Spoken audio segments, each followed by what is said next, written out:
grew up in a house. My father was an immigrant. He arrived from Turkey in 1947. My father spoke English as his fifth language, my mother as her second language. So a family get-together, like a Passover Seder, was always fun because we'd be 30 people around the table, 8 different languages, and you could only speak to the person farthest away from you. It was natural. It wasn't even a plaything. It was just part of the world around us, that we used different languages to speak to different people. We were totally unconscious of language. Except once we started school, we were divided into the Protestant school and the English Catholic school and the French Catholic school. And we never talked to those other children again, the ones who weren't in our school. And that's when language consciousness developed.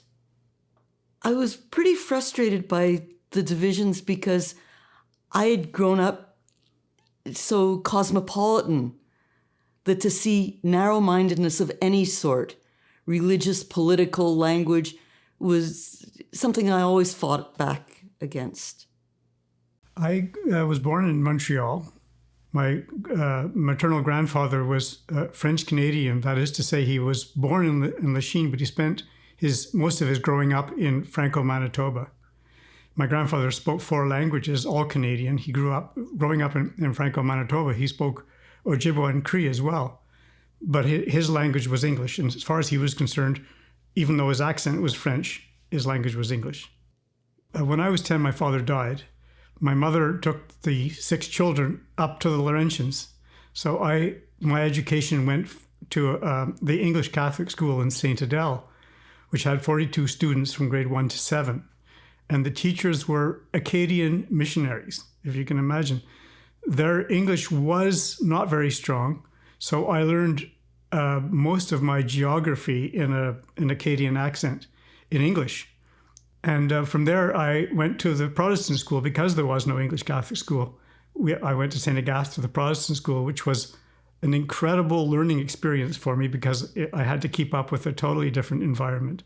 And that environment was a bunch of people my age who grew up in a surprisingly multicultural St. Agathe. It was an immigration center, and who spoke languages I didn't speak. There was other languages. I only spoke English. Even the French that I knew was very, very much challenged by these kids who learned French in the streets. I didn't. So that was a tough part of my high school. Our parents both were mixed marriages, Catholic and Protestant in his case, Ashkenazi and Sephardi in my case. So we come from a line of crossing boundaries.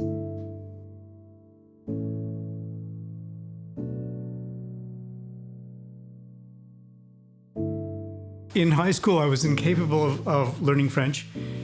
In my family, I was incapable of learning French, even though there were Francophones in the family. The merchants all switched to English. It was just a real challenge to learn French. And the stories coming out of Paris at the time were exciting to a young person. So I decided that I was going to go to Paris and I was going to learn French. After I came back from France, I was quite excited by what was happening in Quebec in the sense of change. And I was living with my grandmother in Montreal, going to school, and her name was Paré. So one night when the phone rang and I answered it, it was someone who was soliciting me to join this movement in French. And we talked for quite a while. It was a wonderful conversation until he asked me my name. When I said my name, he hung up the phone. The Quiet Revolution, and particularly the rise of the Parti Québécois, came together with the virtually universal rejection of the Catholic Church in Quebec. But from an outsider's perspective, it was just changing the God. And the God became Quebec identity. The word Québécois came into use. It hadn't existed before that as an identity. All of that, and it was very exclusionary. And we sensed that from the get-go. I remember having debates in high school on what it meant for us Anglo non-Catholics in Quebec, that we would never be a part of it. At the same time, because of my summer camp experiences, I was in the Francophone community much more than I had been earlier when I was younger. But there was never a sense of belonging because we didn't share the nursery rhymes, the nursery stories with these people, even if we could speak clearly.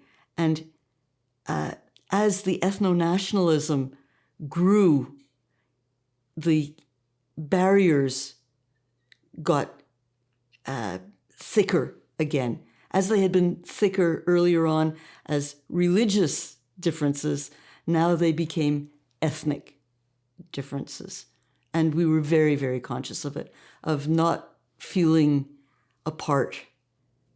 We could see and begin to fear the ethno-nationalism that was rising in Quebec. And we lived through all those years of FLQ bombings. This was genuine anxiety. It wasn't, oh, what are they doing, those people? It's what could they do to us?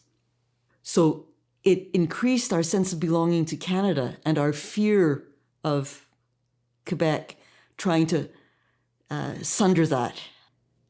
And that's continued through the whole 50 years of this experience and showed itself really, really strongly in the last federal election when the Bloc Québécois slogan was Le Québec, c'est nous. It wasn't c'est nous tous. It was c'est nous autres. At one point, I began I tried to understand both sides, that this was the struggle of being, and it always is. And what I discovered was that I am a Quebecer and a Canadian, and this seems to be a difficult concept for some people to have. You're either one or the other. But I think the Anglo-Quebecers could understand it quite well. We are Quebecers and Canadians, but as Quebecers, we recognize that we are a minority.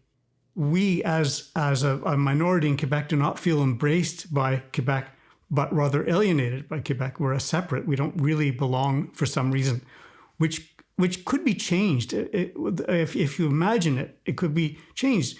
We are proud. I'm a proud Quebecer. I'm not ashamed in any way. I'm a proud Quebecer, and I belong here. I feel this land, this soil that I work, our gardens, everything I do. I'm part of this, and I deeply resent when I'm welcomed in the way that you're welcome here anyway. It really hurts.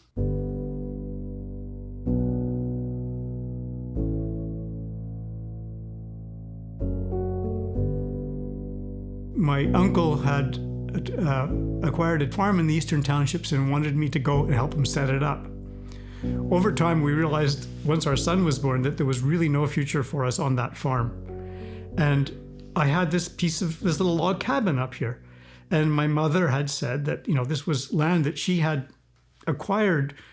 So she said that you can have the land provided you build a house. So we decided to come back here and build that house. And we moved up with a 6-month-old child, lived in the little 10 by 11 foot cabin with no electricity or running water, while we, with our own hands, built this house. Year round, we have laying hens, and in the summer, we raise and slaughter birds for meat. We have extensive gardens. We grow most of our own food. The soil has been built up from Laurentian soil with nothing in it to 40-odd years of chicken manure and that compost, feeding it, growing it. So we've been growing the soil as well as growing our food here. We're planted here as much as our garden is planted here. We feel a sense of need of community. If you want to have community, you have to work for it. You have to work at it.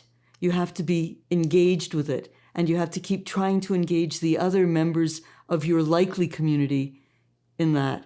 And that's driven an awful lot of what we've done. We've always wanted to feel part of something.